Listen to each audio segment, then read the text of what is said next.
मेरे प्यारे देशवासियों, इस समय हमारे देश में उत्तराखंड के चार धाम की पवित्र यात्रा चल रही है।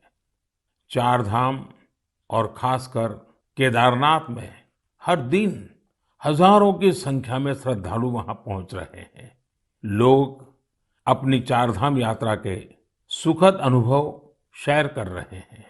लेकिन मैंने ये भी देखा कि श्रद्धालु केदारनाथ में कुछ यात्रियों द्वारा फैलाई जा रही गंदगी की वजह से बहुत दुखी भी है। सोशल मीडिया पर भी कई लोगों ने अपनी बात रखी है। हम पवित्र यात्रा में जाएं और वहां गंदगी का ढेर हो, ये ठीक नहीं। लेकिन साथियों, इन शिकायतों के बीच कई अच्छी तस्वीरें भी देखने को मिल रही हैं। जहां श्रद्धा है, वहां सृजन और सकारात्मकता भी है। कई श्रद्धालु ऐसे भी हैं जो बाबा केदार के धाम में दर्शन पूजन के साथ साथ स्वच्छता की साधना भी कर रहे हैं। कोई अपने ठहरने के स्थान के पास सफाई कर रहा है, तो कोई यात्रा मार्ग से कूड़ा कचरा साफ कर रहा है। स्वच्छ भारत अभियान की टीम के साथ मिलकर कई संस्थाएं और स्वयंसेवी संगठन भी वहां काम कर रहे हैं। साथियों, हमारे यहाँ जैसे तीर्थ यात्रा का महत्व होता है, वैसे ही तीर्थ सेवा का भी महत्व बताया गया है। और मैं तो ये भी कहूंगा, तीर्थ सेवा के बिना तीर्थ यात्रा भी अधूरी है। देवभूमि उत्तराखंड में से कितने ही लोग हैं जो स्वच्छता और सेवा की इस साधना में लगे हुए हैं।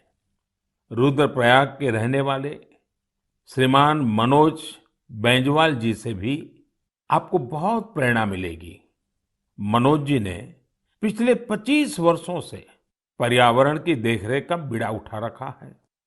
वो स्वच्छता की मुहिम चलाने के साथ ही पवित्र स्थलों को प्लास्टिक मुक्त करने में भी जुटे रहते हैं। वहीं गुप्त काशी में रहने वाले सुरेंद्र बगवाड़ी जी ने भी स्वच्छता को अपना जीवन मंत्र बना लिया है। वो गुप्त काशी में नियमित रूप से सफाई कार्यक्रम चलाते हैं और मुझे पता चला है कि इस अभियान का नाम भी उन्होंने मन की बात रख लिया है। ऐसे ही देवर गांव की चंपा देवी जी पिछले 3 साल से अपने गांव की महिलाओं को कूड़ा प्रबंधन यानी वेस्ट मैनेजमेंट सिखा रही है।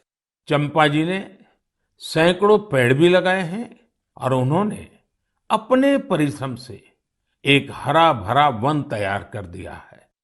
साथियों, ऐसे ही लोगों के प्रयासों से देवभूमि और तीर्थों की वो दैवीय अनुभूति बनी हुई है, जिसे अनुभव करने के लिए हम वहां जाते हैं।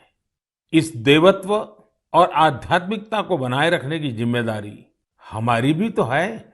अभी हमारे देश में चार धाम यात्रा के साथ साथ आने वाले समय में अमरनाथ यात्रा, पंढरपुर यात्रा और जगन्नाथ यात्रा जैसी कई यात्राएं होगी। सावन मास में तो शायद हर गांव में कोई न कोई मेला लगता है। साथियों, हम जहां कहीं भी जाए, इन तीर्थ क्षेत्रों की गरिमा बनी रहे। शुचिता, साफ सफाई, एक पवित्र वातावरण, हमें इसे कभी नहीं भूलना है। उसे जरूर बनाए रखें। और इसलिए जरूरी है कि हम स्वच्छता के संकल्प को याद रखें।